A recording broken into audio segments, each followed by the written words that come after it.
Hello, welcome to నానమ్మ వంటకాలు. నేను స్టఫ్డ్ క్యాప్సికమ్ కోసము కావలసిన పదార్థాలన్నీ ఇక్కడ చూపిస్తున్నాను చూడండి. దానికోసం క్యాప్సికమ్ ఇప్పుడు కడాయి అయితే పెట్టుకొని కొంచెం మినపప్పు, కొంచెం శనగపప్పు వేసి వేయించుతున్నాను.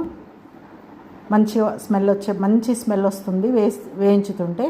అప్పటిదాకా వేయించాలి. కొంచెం జీలకర్ర వేసిన 1 టీ స్పూను, ఎండు కొబ్బరి కొంచెము.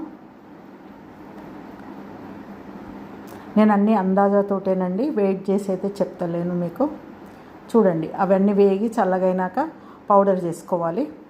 ఆ పొడి అయిపోయినాక అందులో కారము, ఉప్పు కావలసినంత అందాజాతోటి, వెల్లుల్లి ఒలుచుకునే ఒక 7 వేసిన, పసుపు, ధనియాల పొడి, కొన్ని ఉల్లిపాయలు ఇట్లా వేసుకొని అవి ఒకసారి గ్రైండ్ చేసుకోవాలి. అట్లా కొంచెం ముద్దలాగా వస్తుంది. ఆ ముద్దలో ఒక హాఫ్ చెక్క నిమ్మకాయ పిండాను, అదొక్కటి మిస్ అయిపోయిందండి, చూపెట్టలేదు. అట్లా స్టఫ్ చేసుకోవాలి. క్యాప్సికమ్లు ఫస్ట్ కడిగి లోపల గింజలన్నీ తీసేసి అట్లా పెట్టేసుకోవాలి. అవి స్టఫ్ చేసుకున్న తర్వాత ఇప్పుడు కొంచెం ఆయిల్ వేసుకోవాలి. అదే కడాయిలో ఒక 25 ml అట్లా వేసేసి ఈ స్టఫ్ చేసుకున్న క్యాప్సికమ్లన్నీ అందులో ఎట్లా పేర్చాను.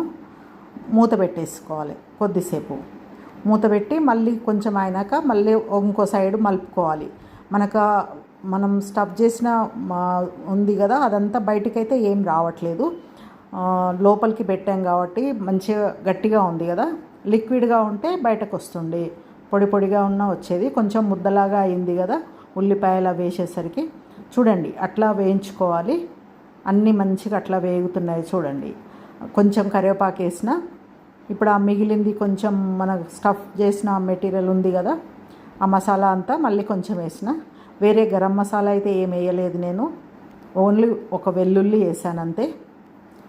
ఇట్లా పైకి వెళ్ళి నిమ్మకాయ పిండుకోవాలి.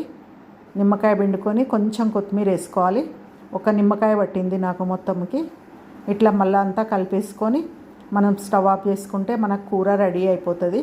ఇది రైస్లో కానీ మనకు ఏదన్నా సాంబార్ అట్లా ఉన్న సైడ్ డిష్ లాగా వాడుకోవచ్చు. అన్నం కలుపుకుంటే చాలా బాగుంటుందండి.